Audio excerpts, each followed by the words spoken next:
Rockstar Real Estate Agents. My name is Tiffany Fortenberry and I'm one of the owners at Prestige Title of Brevard. We're proud to be the sponsor of the Rockstar Real Estate Series for the second year in a row. As a family-owned and operated business, we are dedicated to providing service you can trust through every aspect of your transaction. We thank you for your business over the last 16 years and we look forward to continuing to serve our Brevard County Realtors.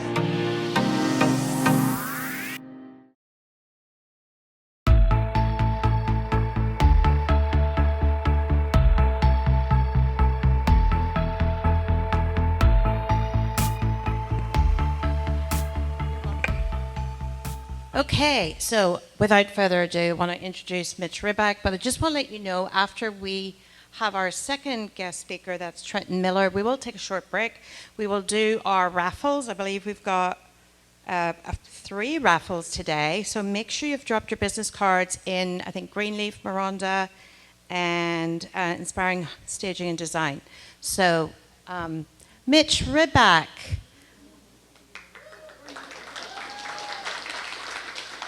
I'm going to let Mitch tell you about himself rather than me do that. So welcome, Mitch. Take it away. Hey, everybody. Ooh, that is loud. You're right. How we doing? Everybody good? Well, you guys are not very exciting. All right, so we're going to do the 4 of us today speaking. I'm going to talk for just a few minutes, like 4 or 5 hours, on are you building a business or a crappy job?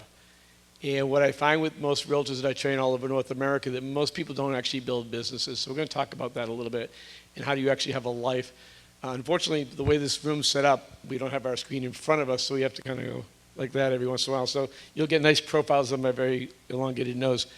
All right, so background, I've been a chronic entrepreneur for 23 years. I just opened my 26th company. For 45 years, rather. Could have changed that slide. Been in real estate for 23 years. Sold 36 homes my first year, 50 my second year, 80 my third year, 80 my fourth year. And started at Tropical Realty back in 2005. Did that for 13 years, and I was like, oh shit, this sucks. And then I merged with eXp Realty at that point. Known as the godfather of internet lead conversion. Basically, back in 2001 when we started doing lead conversion, there was nobody doing it. There was barely anybody even on the internet. For real estate, so we had to come up with all these systems, which we've been teaching all over the country for many, many years. In fact, I stopped teaching it because I'm kind of bored. Anyways, we built the brokerage to 120 agents. We now have 2,250 agents in 49 states and 8 countries. So I'm going to go through just basic stuff here for some of you guys that are newer or new. Should you start a corporation? It doesn't really matter. So some people will say yes, some people will say no. For my real estate business, I never started a corporation. I didn't find it necessary. My accountant said it doesn't really matter because you can write off pretty much everything anyways. So we didn't. Biggest mistake I made at the beginning is I didn't have a separate bank account or a separate credit card for my real estate business. So if you don't have that now, do that, because it's quite the mess every year when you go ahead and do your taxes. And you got to stop disseminating all your personal stuff and stuff like that. The other part that I see all the time is nobody actually prepares. People get checks, right? Anybody ever get a check in real estate? Like at least one. And so what happens is that you get, I got $10,000 vacation, and then tax time comes around and you're completely broke and you're wondering how you're going to pay IRS. You have to run this like a business. You have to take 30% of your money and put it into your tax account, 30% of your money in your marketing account, and you pay yourself with 40%. See, building a business isn't just about getting a check here and there. It's about predictable business. It's about investing in your business. And if you're not doing that, you're not building a business. Right? And most importantly, get a good accountant, and you should have a good lawyer too. Right? Business plans. So when the first day I got I started in real estate, I sat down and I wrote a business plan. Found out later on that nobody actually writes business plan. Trent, you're probably the only other person that has a business plan. And you need to write a plan. What are you doing and how are you going to get there? So we start with the most important thing is, what's your foundation? And the foundation of every business I've ever owned is the same thing. Who's my customer and where are they? So if you don't know who your customers and where they are, you don't have anything to do. Most of you, if you see me speak before, you know, you have more business sitting on your phone here than you'll ever need the rest of your life. right? And that's a whole other class we're not going to go into today. But you need to be working on that. So your business plan has to be, how much am I going to do? How many sales am I going to have? How much revenue am I going to have? Where am I going to get my leads from? What's my marketing budget? How am I going to spend that money? What am I going to spend it on? What's my return on investment for that money? All those things are so important for you to run your business because you have to actually know your numbers. I was with a team leader in Tennessee last week. 12 agents, $200 million a year in sales, California team. No idea what his numbers were. Like literally didn't know what his profit and loss was when we were done. I hate to tell him this, I did tell him this. He didn't even know he lost $175,000 this year so far. He's not running a business. He's running a really crappy job. Next thing is, when do you hire an employee? At some point you need to hire a transaction coordinator. So in my opinion, you should be hiring a transaction coordinator after you've done 5 or 6 transactions, right? So you know what you're doing. You should never ever do that again. As a business person, I would never do, well, it's not $10 an hour jobs anymore, it's $15, $20 an hour jobs, right? You should not be doing that. Those are jobs that you hire people for. Now I get it when you're brand new, it's hard, you don't have money coming in, but the $275 to $350, $400 you pay for a TC is the best money you'll ever speak. I can't tell you before I did this because nobody told me this stuff. I didn't hire a TC till after I did 36 homes. I can't tell you how many times I'd wake up 3 o'clock in the morning and go, oh my God, I forgot to order the survey. I mean, it's panicking and it makes your hair fall out, which is why I look like this. So mainly, most important part is you got to do the work. If you're sitting at home every day doing nothing, what do you expect to happen? Nothing, right? So where's Mike? Mike's here somewhere, right? Mike, there you are. Because I love this line, because he's like, he came to see me about a month ago, 2 months ago. He's like, I just need to build consistency. I go, what are you doing consistently? He goes, nothing. So he consistently got nothing. All right. Difference between a proactive realtor and a reactive realtor. A proactive realtor is sitting there at home, sitting behind a computer doing social media, waiting for something to happen. And what happens? Nothing, right? You've got to actually be proactive. That's why I teach the whole class on your sphere of influence and how do you maximize the people you already know. What are your hours, right? I don't think, and I have a new book I just finished yesterday, which I'm really excited to release next month. But I was working 80 hours a week selling 80 homes a year. And when I realized that was a mistake, I could have done that in 40 hours, maybe 50 hours. So really look at your hours and then stick to them. Because the most important part of life is what? Life. And who's a parent here? How many people have kids? So how do your kids spell love? T-I-M-E, right? And you've got to make sure that's the most important part of your life. Lisa, who's going to talk in a little bit, is amazing at that. She's done a great job of that, and I can't wait to hear her talk because she's way better than me. Pick your hours, and then set the expectations on your phone. So what are your hours? My hours back then were 8 to 8. Now they're more like 9 to 6. But pick to them, and on your phone just say, if you reach me after 6 o'clock or 7 o'clock or 8 o'clock, whatever that's good for you, I will call you back the next day. But don't deter from that. Once you start answering people at 10 o'clock at night, how many people answer people at 10 o'clock at night? We've all done it, right? No, I don't do it anymore either.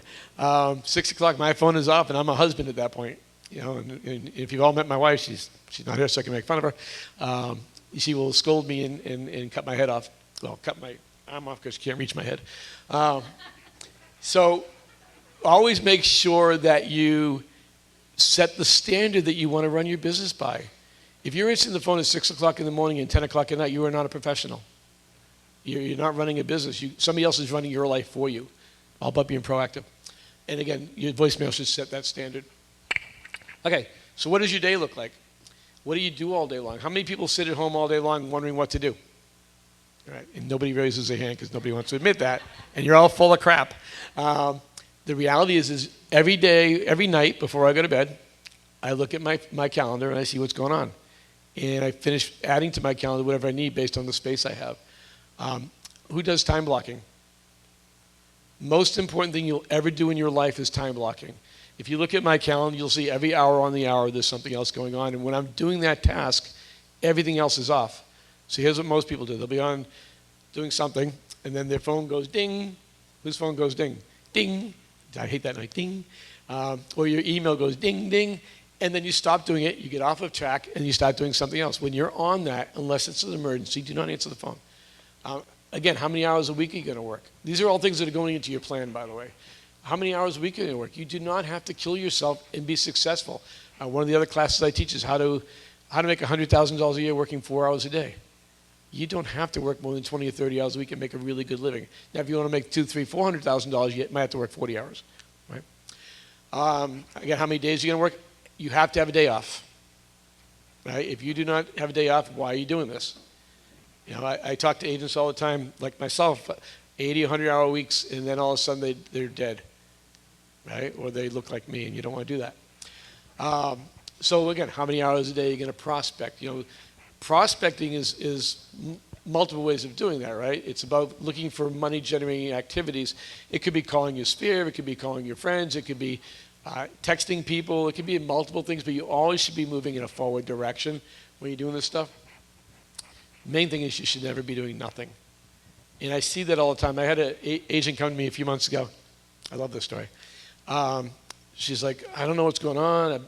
I've been an agent for 2 years. I've been in Brevard County for 4 months. And I go, what are you doing? She goes, well, I'm on social media. I'm trying to build my social media presence. I go, well, how many deals have you got from social media? She goes, none. I go, well, why the hell are you doing it? So I'm a big believer in getting out in public. The reason why I was so successful because I was never home. I was always out either playing sports, which I met people that way, or just talking to people because I'm very shy. So anyway, so I said, what's the name of the place in Cocoa Village? Osario's? I think it's called, right? So she left the office, and I said, I want you to go to Osario's and stand in line for a cup of coffee, and I want you to talk to the person in front of you and make small talk. And so how do we do that? This is really simple, by the way. Everywhere I go, someone's in front of me, hey, how's your day going? And they're going to go, what are they going to say? How's your day going? I'm going to say, well, I'm in real estate. It's kind of crazy. And the next thing out of their mouth is, oh, you're in real estate? How's the market? Every time. Right? And then I say, well, it's a little interesting right now. You know, one of the things I do for my friends locally is I keep them updated on the local market by an email every month. Would you want me to get you on that list? Everybody says yes. 80%. And that's how you keep building it. So anyway, she goes to the Sarios, and I said, call me when you get home. She goes to the Sarios. She calls me back might have been 3 hours later. She's all excited like a little kid. She goes, I got a listing. No shit. You talk to somebody, what happens? You get business. Pretty easy, right? All right, the other part of this is you've got to take care of yourself, and you have to invest in yourself. Who goes to events? Who goes to like Tom Ferry and Tony Robbins and all that stuff? You've got to constantly be building yourself better. This is a really hard business to be sustainable. It's not hard to have a sale here and there. But if you want to build a business that's doing 30, 40, 50 homes a year, making a few $100,000 a year, working 30 or 40 hours a week doing that, you've got to build a sustainable business. And that starts in here, or in here. It starts in your head. And most people get in their way all the time. The one thing I see all the time with agents is they're preparing to prepare. And what does that mean? Well, I can't really do an open house yet because I haven't mastered them yet. It's been 9 years. You should do an open house. Tony Robbins is my hero. Love Tony Robbins. He's taught me a few things like change the meaning, change the outcome. We give ourselves meanings to specific things, which is almost always wrong. And we live our life based on that meaning we attach to that. But Tony Robbins seminars are phenomenal. There's another one called... my daughter's going to it. I can't remember the name of it, but there's lots of self-help stuff. The thing is, it's not a bad thing to get help, right? Everybody thinks you have to do all this crap by yourself. You don't have to do this by yourself, right? There's plenty of people who will help you. The other thing is I hear a lot is, well, I've got to fix this. I've got to get better at this. Here's the secret about success. Hire people or don't do the things that you suck at. You don't have to. If you're good at something, and that took me a while to figure that out, by the way. If you're good at something, become better at that. That's way more powerful than trying to fix your weaknesses. What I've learned about training thousands of people, nobody really fixes their weaknesses. Now, it doesn't mean they don't get over their hurdles. Like someone may not be great at cold calling, stuff like that, which I think Trent's going to talk about in a little bit. But I'm not talking about that. Yeah, there you go. Video guy's got his phone ringing. Come on. But don't worry about your weaknesses as much as you have your strengths. Look at your strengths and then build your business around your strengths. Like for me, I knew my weakness was contracts. So I'll give you the quick backstory on that. I started my real estate career September 10, 2001. Next day was 9/11. I'm ADDDDDDDDDDDD, and I could go on forever on that. And so I knew my weakness would be contracts. Now, unfortunately, that's a weakness you have to fix. So I went through and I read the contract. Oh my God, I flunked out of college because I can't read. And what I did the next 3 days is I wrote 10 fake contracts every day. I did an open house that Saturday and wrote my first contract. So I had my first deal 5 days into the business. And because I practiced it, if I had my guitar, I would show you this. Because I practiced it, I was able to write a contract without a problem. So whatever you need a little help on that you have to do, right, like contracts, practice. Right? Same thing with listing presentations or buyer presentations, practice. Right? You should not go into any meeting ever cold. You should know how to do all this stuff. And these are a couple of books that I like. The Ultimate Sales Machine by Chet Holmes is probably the best sales book I've ever read. He's died a few years ago from selling too much. No kidding. Bad jokes come out all the time. My wife said to me the other day, by the way, the other day when you're old is like 4 months ago. She goes, I finally realized after 25 years that you have no clue what's coming out of your mouth. It's true. Yeah. It's amazing. You don't know how much restraint I have to have from not dropping F-bombs and stuff like that. I could do that all day long. Melissa's shaking her head. Yep, we know you. Or being inappropriate, right, Melissa? Anyways, E-Myth Revisited. Best business book I've ever read in my life. It changed my life. I was the first online dating service, one of my fun businesses that I've had. And I was in LA, and I was going out of the room every 5 minutes to make a phone call. Every 5 minutes, probably every half hour to talk to my assistant. And the guy I was talking to, who was the vice president of Arbitron, which is the rating systems for radio, he said to me, he goes, what are you doing? I go, well, I got to check in. I got to see what's going on, make sure my staff's working.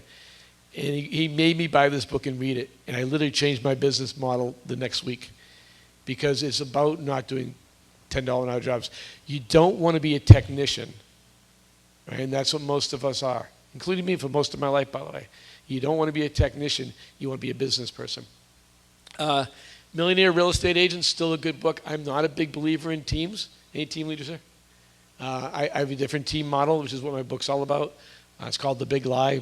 It's a whole other story. Will be out next month. And then I have a book called So You Have Your Real Estate License, Now What? So if you're a newer agent, we just rewrote that. That's going to editing. If you want that, just email me, and you'll just find me. And I'll send you a copy of that on a PDF so you don't have to buy it. Growth. So again, when do you hire a TC? You do 4 or 5 transactions yourself. You know how to do it. You don't need to ever do that ever again.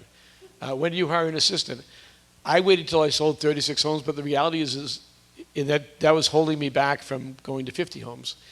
And again, as soon as you can afford an assistant, hire an assistant. Right? You should not be doing any data entry into the MLS. You should not be doing any of, again, $10, $15, $20 an hour jobs. You should be paying someone. And by the way, you don't have to do that by yourself. You can take 3 or 4 agents and buy one, get one together. There's plenty of single parents that are home during the day when their kids are at school. Not single parents, but parents that are home during the day. Just hire one of them, 10 hours a week. And the other thing is, have you ever noticed, and if you've been in business for a long time, you'll see this. Agents go like this. This is their real estate career. They go here, and then they go like this.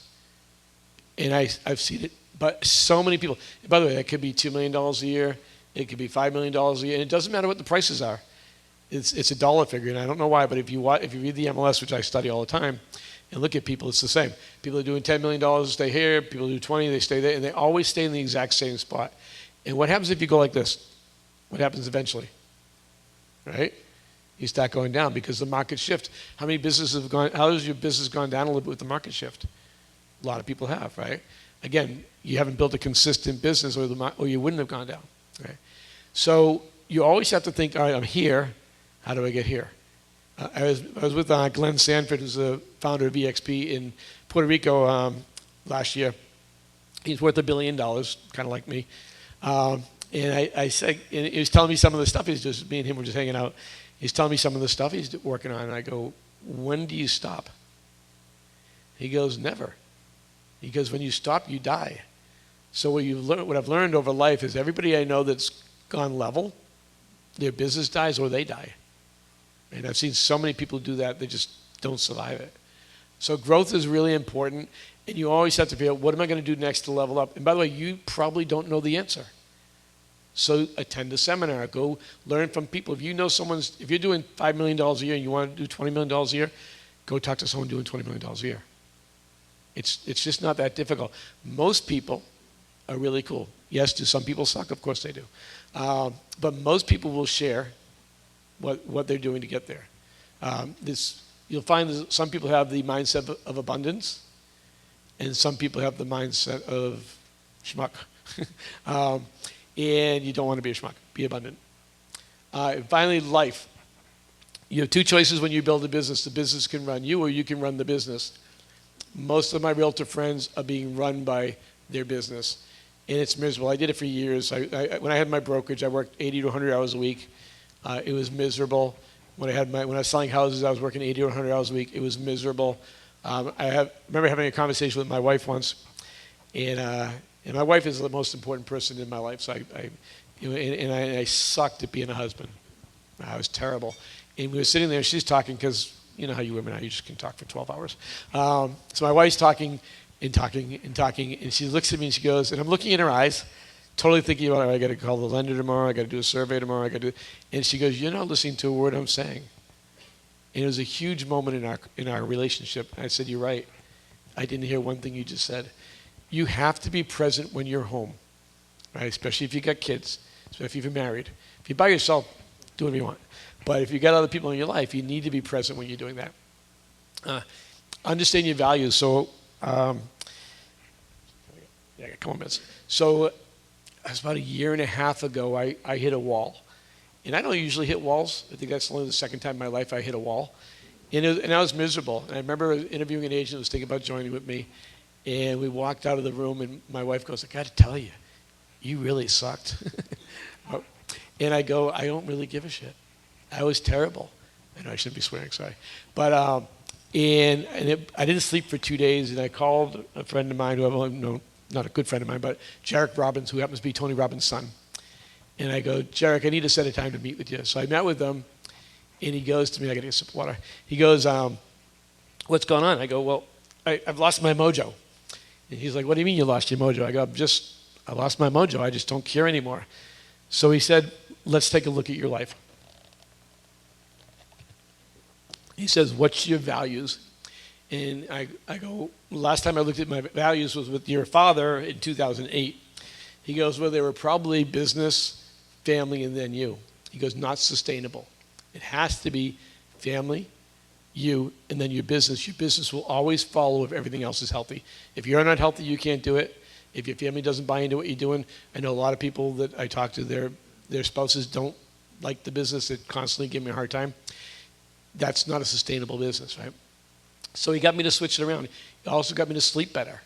Surprisingly, when you sleep, you actually feel better.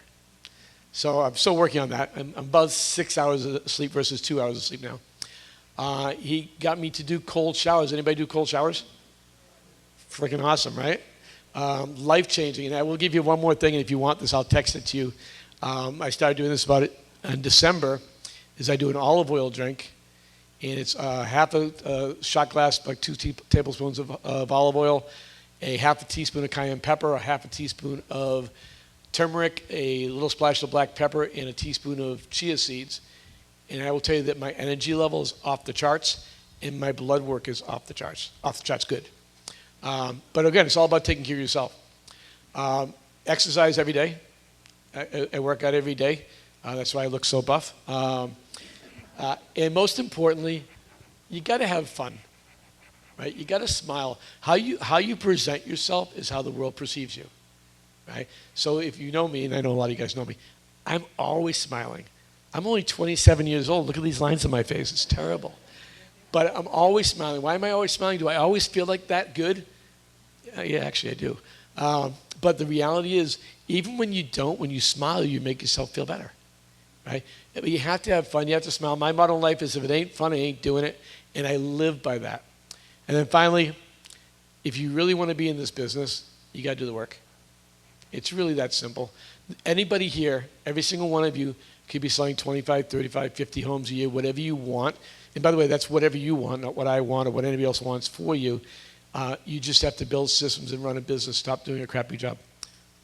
That's it. Thanks, guys.